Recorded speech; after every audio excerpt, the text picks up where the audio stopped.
हाँ जी, कैसे हो आप सभी। स्वागत है आप सभी का कोड शोड में। तो आज हम व्हाट्सएप के सीरीज़ में एक और स्टेप आगे बढ़ रहे हैं। और आज के इस वीडियो में हमने पिछले वीडियो में वो हमने जितने भी हमारे लॉगिन वाले यूआई हैं उसको हमने कंप्लीट कर दिया था। ओटीपी स्क्रीन वगैरह सारी चीज़ें हमने कंप्लीट कर दी थी, ठीक है। और इसके आगे का स्क्रीन हम सीखने वाले हैं। इसके आगे हम जैसे लॉगिन कर ले, लॉगिन के बाद हम मेन स्टैक में जाएंगे, ठीक है। तो ये ना वीडियो काफ़ी ज़्यादा इंपॉर्टेंट होने वाला है, क्योंकि इस वीडियो से हम क्या हो रहा है, हम एक स्टैक से मतलब एक स्टेज से दूसरे स्टेज में एंटर कर रहे हैं। लाइक हम अभी तक लॉगिन फेज में थे, ठीक है। लॉगिन फेज से हम क्या कर रहे हैं, हम अपने आप को अप स्केल करके सीधे अपने मेन स्टैक पे, अपने साइन अप, अपने मेन पेज पे, मेन व्हाट्सएप के स्क्रीन पे हम अब मूव ऑन कर रहे हैं, ठीक है। तो बहुत ही इंपॉर्टेंट वीडियो है। और इस चीज़ को हम देखने वाले हैं। आगे का स्क्रीन्स जो है हमारे पास, ये सारी स्क्रीन्स हैं। यहाँ पे चैट वाली है, स्टेटस वाली है, ये सारी चीज़ें अब हम स्टार्ट कर रहे हैं, ठीक है। तो काफ़ी सही मोमेंट है ये चीज़ें स्टार्ट करने का। और वीडियो लेट होने के लिए I am so sorry. Actually Diwali की छुट्टियां चल रही थी, तो मैं अभी घर आया हूँ और मैं माइक अपना जो था वो भूल गया हूँ, अब मतलब लाना रह गया था। बस लैपटॉप लेके आया हूँ, इसलिए अभी फ़ोन से मैं रिकॉर्ड कर रहा हूँ। फ़ोन के वीडियो से रिकॉर्ड कर रहा हूँ एंड लैपटॉप में भी रिकॉर्ड कर रहा हूँ, फिर मर्ज करूँगा। ये थोड़ा बड़ा टास्क होगा मेरे लिए। सो तो हम अब स्क्रीन्स ये सारी चीज़ें बनाने वाले, हमारा जो भी चैट्स वगैरह वाली चीज़ें हैं। तो सबसे पहले हमारा देखो, जब हमने ये चीज़ स्टार्ट की थी, तो आई गेस दूसरी तीसरी या चौथी वीडियो में मैंने आपको बताया था स्टैक्स के बारे में। और मैंने आपको बताया था ये बहुत ही इंपॉर्टेंट चीज़ है, हम स्टैक्स को मैनेज करते हैं, ठीक है। हम अपने एप्लीकेशंस को दो तीन स्टेज में उसको डिवाइड करते हैं, ठीक है। जैसे हमारा ऑथेंटिकेशन से पहले का फ्लो कुछ और रहता है, और ऑथेंटिकेशन के बाद का फ्लो कुछ और रहता है, ठीक है। अगर ऑथेंटिकेटेड यूजर नहीं है तो वो मेन स्क्रीन जो होंगी ना हमारे पास, मान के चलो हमारे पास जो मेन स्क्रीन है ऑथेंटिकेशन के बाद, लॉगिन के बाद की हमारे पास 50 स्क्रीन है, ठीक है। तो ऑथेंटिकेशन जब तक यूजर लॉगिन नहीं होगा, तो वो 50 स्क्रीन हमें लोड कराने का कोई सेंस नहीं बनता। हम उसको अननेसेसरी लोड करा रहे हैं, ठीक है। सेम एज दैट, अगर हमारा यूजर लॉग्ड इन है, ऑलरेडी लॉग्ड इन है, तो हम हमारे लॉगिन का, हमारे ऑथेंटिकेशन का 15-20 पेज का जो पेजेस है उन्हें लोड अननेसेसरी कराने का कोई नीड नहीं है, ठीक है। इसलिए हम क्या करते हैं, उसको स्टैक में तोड़ देते हैं, ऑथ स्टैक, क्योंकि वो एक बार ही यूज आएगा। जब तक हमारा यूजर लॉग इन नहीं होगा तब तक ऑथ स्टैक, ऑथ्स वाले सारी स्क्रीन ऑथेंटिकेशन वाले वहां पे हमारे रेंडर कराने होंगे। अगर हमारा यूजर लॉग इन हो रखा है तो उस पेजेस के, वो जो हमारे 4-5 पेजेस हैं, उन्हें हम कभी यूज ही नहीं कर रहे होंगे, ठीक है, अगर हमारा ऑलरेडी लॉगिन है तो, ठीक है। तो इसलिए हम क्या करते हैं, कभी भी बड़े एप्लीकेशंस में हम क्या करते हैं, स्टैक वाइज चीज़ें डिवाइड कर देते हैं। जो चीज़ें हमारे एप्लीकेशन में नेसेसरी हैं, जो पेजेस हमारे एप्लीकेशंस में यूज हो रहे हैं, हम उन्हीं को लोड कराते हैं, क्योंकि उससे हमारा एप्लीकेशंस का रिसोर्सेज बचता है और हमारा एप्लीकेशन ज़्यादा स्केलेबल होता है और ज़्यादा फास्ट होता है, ठीक है। तो वो वीडियो नहीं देखा तो जरूर से देखना, क्योंकि बहुत इंपॉर्टेंट है, ठीक है। और कई लोग बोल रहे हैं बकवास ज़्यादा करते हो, लेकिन यार मैं ना एक्सप्लेन करता हूँ आपको कि आपको ना फ्यूचर में चीज़ें कभी भी आपको ऐसा ना हो कि कोई ऐसा पूछ दिया स्टैक्स क्यों चेंज कर रहे हो, तो आप वहाँ पे स्टक हो जाओ, ठीक है। तो मैं सारी चीज़ें क्लियर करके आपको बताना चाहता हूँ और थोड़ी एक्सप्लेनेशन करता हूँ, तो आपके दिमाग में कहीं ना कहीं वो चीज़ें बैठ जाती हैं। तो उस हर चीज़ को रॉन्ग वे में ले जाने की ज़रूरत नहीं है, आप चीज़ों को समझो, ठीक है। ओके, अब हमारा यहाँ पे आ गया है हमारा वेरीफाई स्क्रीन, ठीक है, वेरीफाई ओटीपी। यहाँ पे क्या है, हम जैसे ही वेरीफाई पे क्लिक करेंगे यहाँ पे, ठीक है, तो हमें क्या होगा, हमें मेन स्टैक पे जाना है, ठीक है। तो हम क्या करते हैं, हमारा जो लेआउट था ना, यहाँ पे जो हमारा मेन लेआउट था, ठीक है, यहाँ पे देखो मैंने क्या किया था, यहाँ पे एक बनाया था इज लॉगिन करके, हमने स्टेट बनाया था, ठीक है। यहाँ पे बनाया था, अगर इज लॉगिन ट्रू है तो ये मेन स्टैक में जाएगा, अगर फॉल्स है तो ऑथ स्टैक में जाएगा, ठीक है। तो यहाँ पे हमने बनाया था। तो अब हम जैसे इसको, अगर हमने हमने क्या किया, यहाँ पे इसको ट्रू कर दिया ना, यहाँ पे ट्रू कर दिया, और यहाँ पे अब हम जैसे ही इसे ट्रू किया, हम मेन स्टैक में चले गए, ठीक है। तो देखो यहाँ से हम मैनेज कर रहे हैं, ये चीज़ ना मैंने आपको बताई थी और अच्छे से एक्सप्लेन किया था, तो वो वीडियो जरूर से देखना, ठीक है। और वीडियो सीरीज फॉलो कर रहे हो तो यार सपोर्ट करो, सब्सक्राइब करो यार, थोड़ा सा मोटिवेशन मिलता है, ओके। ओके, सो हमारा ये कुछ सिनारियो बना हुआ था, ठीक है। अब हम क्या करेंगे, देखो अब हम यहाँ पे मैन्युअली तो ऑन ऑफ कराएंगे नहीं, ठीक है। बाय डिफॉल्ट हमारा ये रहेगा कि हमारा बाय डिफॉल्ट हम ये मान के चलेंगे कि अगर फर्स्ट टाइम हमारा यूजर आ रहा है तो वो लॉगिन नहीं है, ठीक है। तो बाय डिफॉल्ट हमने इसे फॉल्स करा दिया, लेकिन यहाँ पे हमें क्या करना है, यूज इफेक्ट में ना, यूज इफेक्ट में यहाँ पे हमें चेक्स लगाना है। Check user is log in, user is logged in. यहाँ पे हमें एक चेक लगाना है कि यूजर ऑलरेडी लॉग इन है भी या नहीं है, समझ रहे हो आप। तो यहाँ पे हमें एक चेक्स लगाना है, ठीक है। तो अब बताओ यहाँ पे हम क्या करेंगे कि हम जैसे ही मान के चलो हमने यहाँ पे एपीआई हिट कर दी, हमने वेरीफाई कर दिया, वेरीफाई हो गया, तो हमारा हम यहाँ से डायरेक्टली हम क्या करें ऐसा, हम क्या करें कि यहाँ पे जैसे ही हम यहाँ पे सेट करें तो ऑटोमेटिकली हमारा यहाँ पे सेट हो जाए, सेट करें सेट हो जाए, ठीक है। तो हम देखो यहाँ पे जैसे ही यहाँ पे हम लॉग इन करेंगे तो रिडक्स के बारे में, रिडक्स टूल किट वगैरह के बारे में आपने आई गेस कभी ना कभी सुना होगा, ठीक है। वो क्या करता है, ग्लोबल स्टेट मैनेजमेंट होता है। तो क्या होगा, हमारा एक सेंट्रलाइज स्टोर बन जाता है, ठीक है। तो इस पर मैं ज़्यादा डिस्कस नहीं करूंगा क्योंकि इस पर मैं सेपरेट वीडियो लाने वाला हूँ रिडक्स टूल किट के बारे में बहुत जल्द, ठीक है। तो वो क्या करता है, आप ना किसी भी पेज में, मैं ये बताना चाहता हूँ, आप किसी भी पेज में रहो, ठीक है।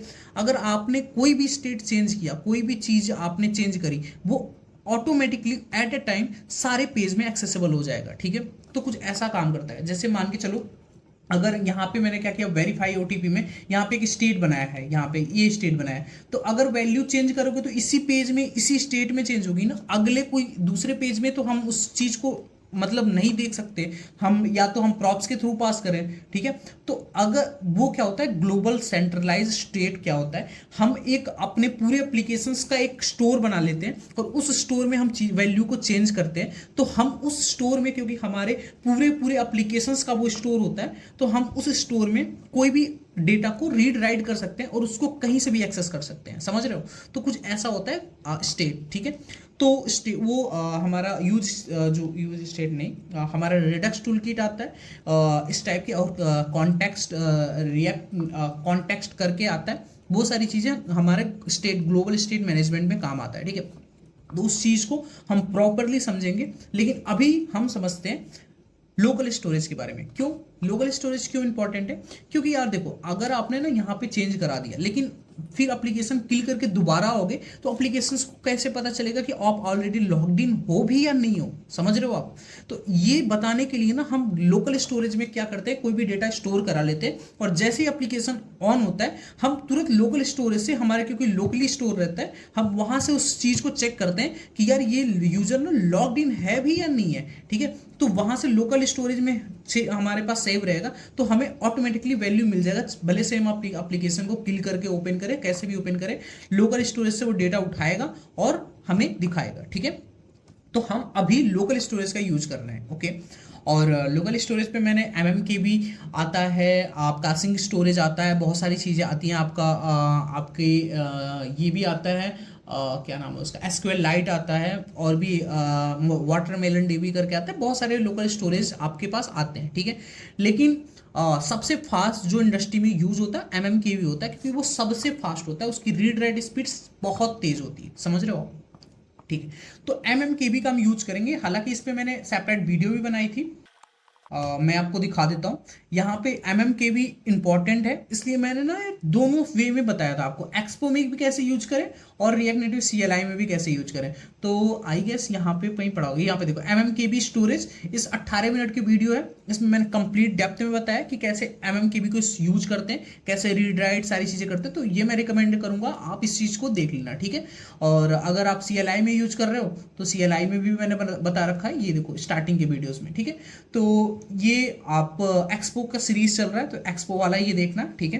यहाँ पे मैंने MMKB को कंप्लीट एक्सप्लेन किया है, हालांकि मैं नॉर्मली यूज यहाँ पे भी बता दूंगा, बाकी आपको डेप्थ में सारी चीजें यहाँ पे पता चल जाएंगी, ठीक है। तो हम क्या करेंगे, यहाँ पे एक पैकेज सर्च करेंगे पहले, रिएक्ट नेटिव MMKB, ठीक है। तो हमारे पास आ जाएगा रिएक्ट नेटिव MMKB, ठीक है। एक आता है MMKB स्टोरेज, ये चीजें नहीं है, हमें MMKB वाला ही डाउनलोड करना है, रिएक्ट नेटिव MMKB, ठीक है। यहाँ पे देखो ये वाला हमें इंस्टॉल करना है, रिएक्ट नेटिव MMKB। हम इसके गिटहब पे जाएंगे यहाँ पे, और यहाँ पे सारा इंस्ट्रक्शन दे रखा होगा। तो हम क्या करेंगे, यहाँ से सिंपल क्या करेंगे, यहाँ पे देखो एक्सपो के लिए यहाँ पे दे रखा है npx expo install react native mmkb, तो हम इसे इंस्टॉल कर लेंगे। ठीक है, ओके। यहाँ पे जैसे हम यहाँ पे करेंगे ये इंस्टॉल हो जाएगा। यार ये बहुत इंपॉर्टेंट है, इसे प्लीज ध्यान से देखना और इस चीज को ना समझो एक बार। ठीक है, वीडियो बस मत देखो, जो मैं एक्सप्लेन करना चाहता हूँ, मैं जो अभी बता रहा हूँ ग्लोबल स्टेट मैनेजमेंट, स्टैक्स वगैरह, ये सारी चीज़ें ना बहुत कॉन्सेप्चुअल चीज़ें हैं। अगर आपने ना इसको थ्योरी की तरह देख लिया, बाद में आपको ना बहुत प्रॉब्लम करेगी चीज़ें। ठीक है, यूआई वगैरह देखो यार, मैं एक बात बताता हूँ, यूआई वगैरह आप कब तक डेवलप करते हो? जब तक आप बिगिनर रहते हो। ठीक है, एक लेवल पे जाने के बाद ना आप यूआई वगैरह पे ज़्यादा वो फोकस नहीं करते। आपके जो जूनियर डेवलपर होते हैं, आप उनको यूआई का पार्ट दे देते हो, वो यूआई आपका रेडी करके दे देते हैं। आप लॉजिक पार्ट्स, आप एपीआई इंटीग्रेशंस और उस पर कैसे कैसे फंक्शन, जो फंक्शंस होते हैं उसको कैसे एग्जीक्यूट करना है, बेसिकली आप उस पर काम करते हो। लॉजिक पार्ट वही होता है। ठीक है, तो ये आप दिमाग से निकाल दो कि बस मेरे को यूआई सीखना है। ठीक है, मैं ये जो स्टैक्स वगैरह बता रहा हूँ ना, ये चीज़ें ना आपको एक स्मार्ट डेवलपर बनाएगी। ठीक है, मैं अपने एक्सपीरियंस से बोल रहा हूँ। ठीक है, ठीक है, हमारा एम के भी इंस्टॉल हो गया। ओके, अब हम इस पे देखो हमारा यूजेस क्या है। ठीक है, हमारा क्या है यूज केसेस। हम पहले क्या करते हैं, एम को स्टोर करते हैं और उसके बाद एक हम ये एम ना ये क्लास होता है, उसका ऑब्जेक्ट बना के हम इसको यूज करते हैं। ठीक है, तो इस चीज़ों को मैंने प्रॉपरली डिफाइन कर रखा है इस चीज़ में, यहाँ पे इस वीडियो में। ठीक है, इस वीडियो को देख लेना। तो हम क्या करते हैं, यहाँ पे एक फाइल बनाते हैं, क्योंकि हमें बहुत जगह यूज करना है स्टोरेज को। ठीक है, तो हम क्या करते हैं, यहाँ पे यूटिल्स के अंदर हम यहाँ पे क्या करते हैं, यहाँ पे बनाते हैं यूटिल्स डॉट टीएस। ठीक है, और इस यूटिल्स के अंदर हम इस दोनों चीजों को कॉपी कर लेते हैं। ठीक है, हम यहाँ पे कॉपी कर लेते हैं। यहाँ पे क्या है, mmkb यहाँ पे इंपोर्ट हुआ है और यहाँ पे स्टोरेज नाम से एक वेरिएबल बना, इसको एक्सपोर्ट कर दिया गया है स्टोरेज। अब इस स्टोरेज को हम यूज कर सकते हैं, हम डेटा सेट करने के लिए, डेटा गेट करने के लिए। समझ रहे हो, बहुत सिंपल सा है। और यहाँ पे हमें क्या करना है, देखो mmkb को हमने यहाँ पे इंपोर्ट कर लिया और हमने न्यू कीवर्ड की मदद से हमने एक इसका ऑब्जेक्ट बना लिया और इस ऑब्जेक्ट को यहाँ से एक्सपोर्ट कर दिया। ठीक है, और अगर हमें यहाँ पे यूज करना है तो हम यहाँ पे क्या करेंगे, यहाँ पे क्या करना है हमें बताओ क्या करना है। स्टोरेज जो हमने वहां पे लगाया है, स्टोरेज यहां से इंपोर्ट करना है, डॉट सेट, स्टोरेज के अंदर सेट करना है। देखो सेट में दो चीजें पैरामीटर लेता है, की वैल्यू में लेता है, ऑब्जेक्ट के अंदर लेता है। ठीक है, तो हम क्या करेंगे, यहाँ पे पहले की लगाएंगे, यहाँ पे वो हम क्या करेंगे इज सॉरी, हम देखो कभी भी लॉगिन होता है ना कोई भी एप्लीकेशन, तो हम क्या सेट कराते हैं, यूजर का यूजर डिटेल और हम यूजर का टोकन स्टोर कराते हैं। समझ रहे हो, एक्सेस टोकन जो होता है, वो टोकन की मदद से ही हम दोबारा लॉग इन करते हैं। जेस वो होता है JWT, जेसन वेब टोकन। ठीक है, वो उस टाइप की टोकन आती है हमारे पास, उस टोकन को हम स्टोर करा लेते हैं और दोबारा जब भी हम लॉग इन करते हैं, दोबारा हम एप्लीकेशन में आते हैं, तो उस टोकन की मदद से हम ऑलरेडी लॉग इन हो जाते हैं। और कोई भी एपीआई कॉल करते हैं, हम उस एपीआई के साथ हेडर में उस टोकन को भेजते हैं वेरिफिकेशन के लिए कि आप ऑथराइज्ड हो भी या नहीं हो। ठीक है, तो इस चीज़ों पे हम आगे भी बहुत ज़्यादा चर्चाएं करेंगे। फिलहाल के लिए हम यहाँ पे क्या करेंगे, टोकन नाम से एक्सेस टोकन, कोई भी नाम दे दो, एक्सेस टोकन नाम से हम यहाँ पे एक वेरिएबल का नाम दे दिया हमने, किस नाम से हमें स्टोर कराना है। ठीक है, एक्सेस टोकन, और यहाँ पे हमने क्या किया, एक्सेस टोकन के अंदर हमने रैंडमली कोई वैल्यू दे दी। ठीक है, हमारे पास एपीआई से आ रही होगी। ठीक है, अब अभी के लिए हम क्या कर रहे हैं, एक्सेस टोकन में हमने रैंडमली वैल्यू दे दी, ऐसे ही मतलब बड़ा सा बड़ा सा कुछ मतलब बड़ा कैरेक्टर का यहाँ पे वैल्यूज आती हैं। ठीक है, ओके। अब देखो यहाँ पे ये एरर दे रहा है, तो हम क्या करते हैं, इसको रीस्टार्ट कर देते हैं। और आई गेस शायद वर्जनिंग का कोई इशू आएगा, क्योंकि ये पहले इशू कर रहा था न्यू आर्किटेक्चर के साथ में। ठीक है, तो हम क्या करते हैं, इसको रीस्टार्ट करते हैं। और अगर इशू आ रहा है, वो ये इशू जो आ रहा है ना, ये मैंने यहाँ पे बता रखा था आपको कौन सा वर्जन इंस्टॉल करना है। ठीक है, अगर ये इशू आ रहा है तो उस वीडियो को जरूर से देख लेना। बाकी एक बार हम ट्राई कर लेते हैं कि शायद फिक्स हो गया हो, लेकिन ये एप्लीकेशंस शायद न्यू आर्किटेक्चर के साथ अभी फिक्स हुआ है, तो हमें वर्जन चेंज करना पड़ जाएगा आई गेस। चलो ठीक है, चेक कर लेते हैं। देखो अभी भी यहाँ पे ये वर्जन का इशू कर रहा है। ठीक है, देखो तो हमारे पास जो है ना, इसके कंपैटिबल वर्जन कौन सा है। ठीक है, तो हम यहाँ पे जाएंगे और हमारा जो न्यू आर्किटेक्चर के हिसाब से ये नहीं चल रहा, तो हमारा क्या है, ये जो 2.12.2 वाला है ना, ये वाला वर्जन हम इंस्टॉल करेंगे। ठीक है, तो हम यहाँ पे क्या करेंगे, पैकेज डॉट जेएसएन के अंदर जाएंगे और एमएमकेवी के अंदर यहाँ पे जो है ना, तो इसको हम यहाँ से रिप्लेस कर देंगे 2.12.2। अब यहाँ पे हम क्या करेंगे,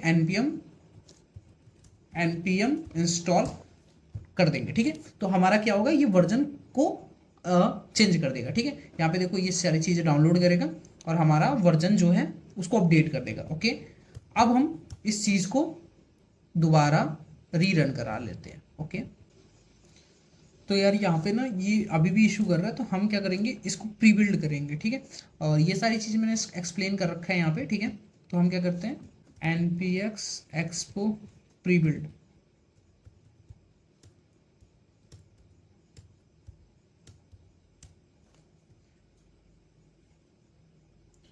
ठीक है, तो ये क्या करेगा, यहाँ पे एंड्रॉयड और iOS डायरेक्टरीज बना देगा। देखो यहाँ पे एंड्रॉयड का डायरेक्टरी बन गया। ठीक है, अब हम क्या करेंगे, देखो अब हम क्या करेंगे, इसको एक्सपो में ना इंस्टॉल करके, ठीक है, क्योंकि ये नेटिव अब कई सारी चीज़ें C++ में बना हुआ है। ठीक है, तो ये एक्सपो के ऊपर कभी कभी वर्क नहीं करता है, तो एक बार हम ट्राई कर लेते हैं। हम क्या करते हैं, इसको यहाँ से हम क्या करेंगे, npm रन एंड्रॉयड कर देंगे। ठीक है, ओके, तो हमारा ये एंड्रॉयड में इसको पहले हम यहाँ पे क्लोज कर देंगे सर्वर को।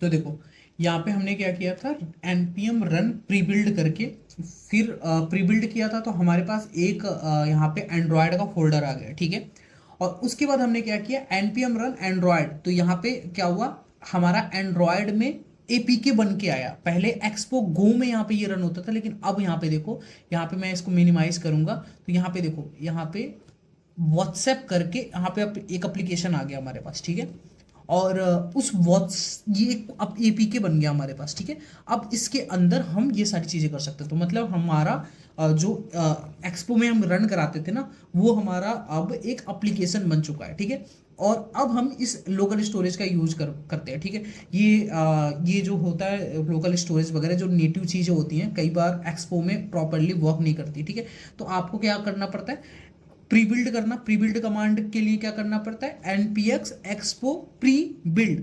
जैसे आप क्रिएट करो, क्लिक करोगे, क्लिक नहीं, एंटर करोगे, आपका एंड्रॉयड और iOS डायरेक्टरी बन जाएगा। ठीक है, और उसके बाद आप क्या करोगे, सिंपल आप अपना रन करा देना, npm run Android for Android, npm run iOS for iOS। ठीक है, तो वो एपीके और आपके एंड्रॉयड में एपीके और iOS में भी एप्लीकेशन आपका आईपीए बना के इंस्टॉल कर देगा, एक प्रॉपरली एक एप्लीकेशन बना देगा। ठीक है, ओके, अब हमारे पास देखो, हमारे पास क्या हुआ, इंस्टॉल हो गया। लेकिन अब हमें क्या करना है, जैसे ही यहाँ पे इसको आगे यहाँ पे क्लिक करते हैं और यहाँ पे क्या करते हैं अभी मैं रन करा के एक बार दिखा देता हूँ आपको।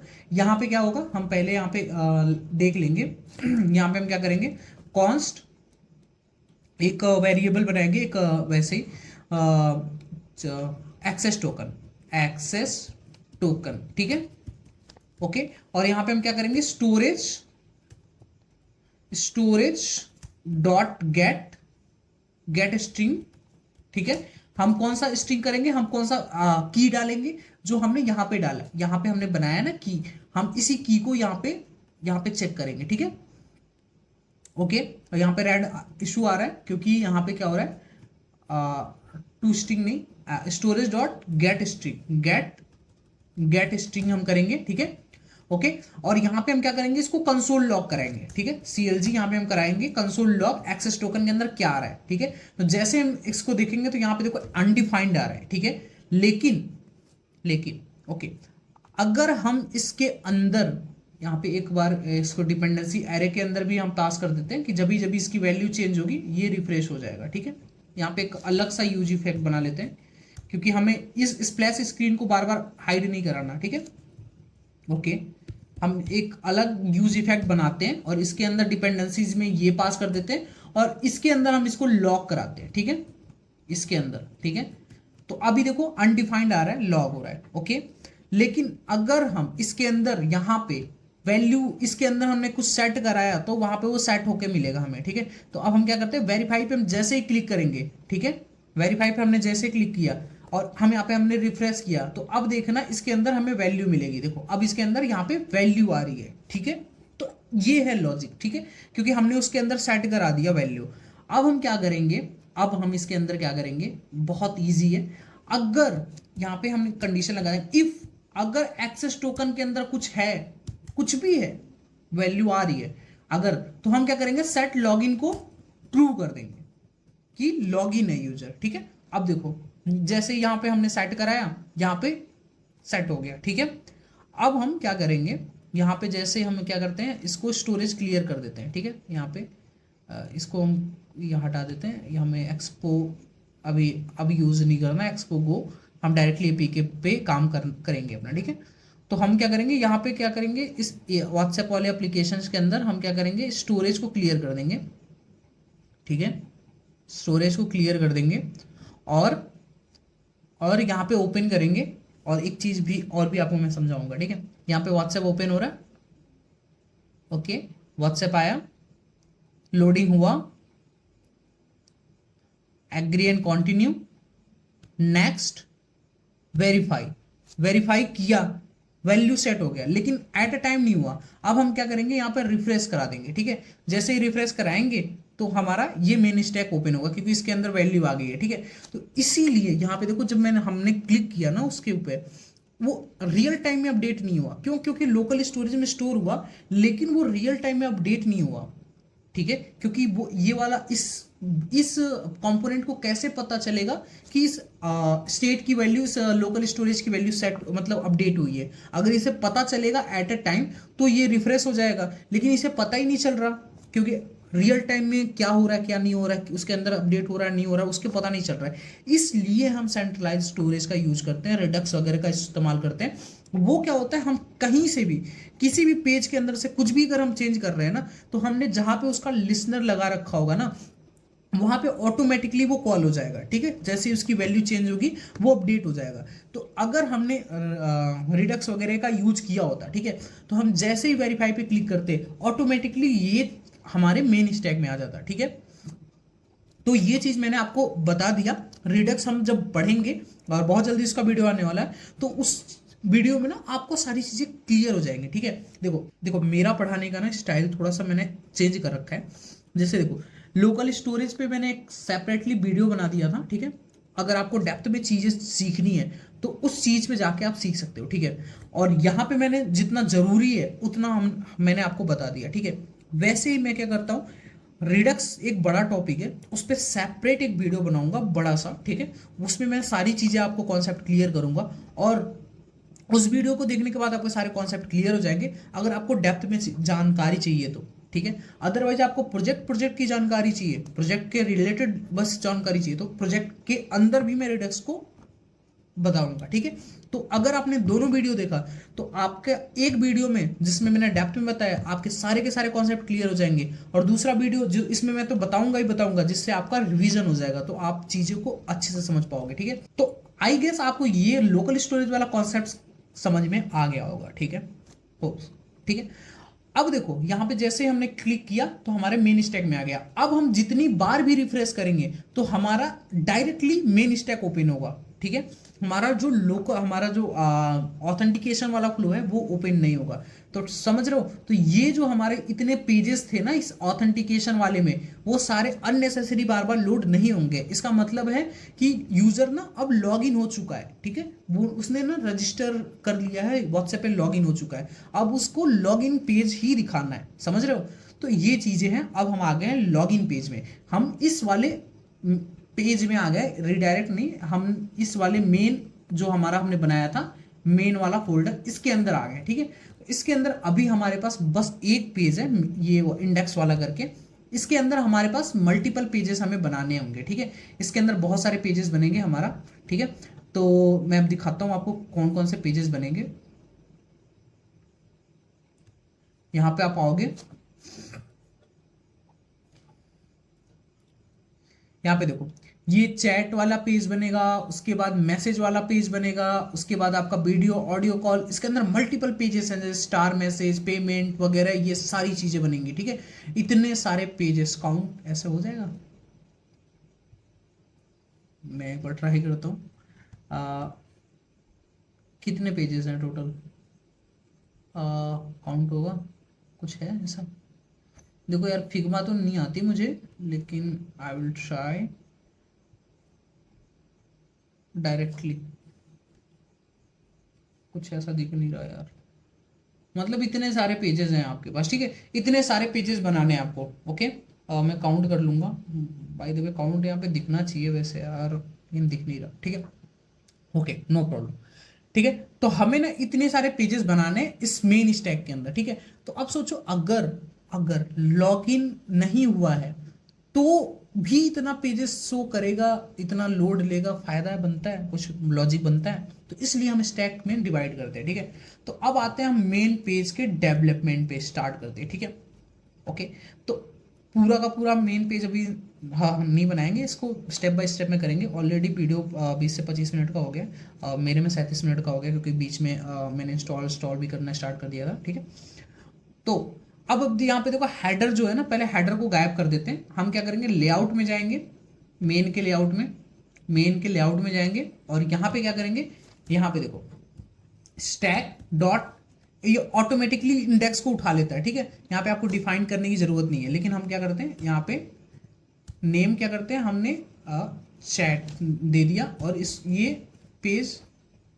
यहाँ पे इंडेक्स को उठा लिया बाय डिफॉल्ट। ठीक है, इंडेक्स को कुछ काम नहीं करेगा, लेकिन यहां पे हम क्या करेंगे, header style options, header title. अगर हम हेडर टाइटल को हम क्या करेंगे, चैट करेंगे, तो देखो यहाँ पे चैट लिखा आ गया। ठीक है, तो यहाँ से हम सारी चीज़ों को ऑप्टिमाइज कर सकते हैं, लेकिन हमें ना ये सब टाइटल वगैरह चाहिए नहीं, तो हम इस ऑप्शंस को हटाएंगे, और यहाँ पे क्या करेंगे, इस स्टैक के ऊपर स्क्रीन ऑप्शंस के अंदर, यहाँ पे स्क्रीन ऑप्शंस, इसके अंदर क्या करेंगे, हेडर सोन, हेडर सोन को फॉल्स कर देंगे, दैट्स इट। तो हमारे पास हेडर सोन नहीं होगा, लेकिन ये यहाँ पे देखो, ये ऊपर चढ़ा गया। ठीक है, तो हम क्या करेंगे, इस इंडेक्स को सेफ एरिया व्यू में डाल देंगे। ओके,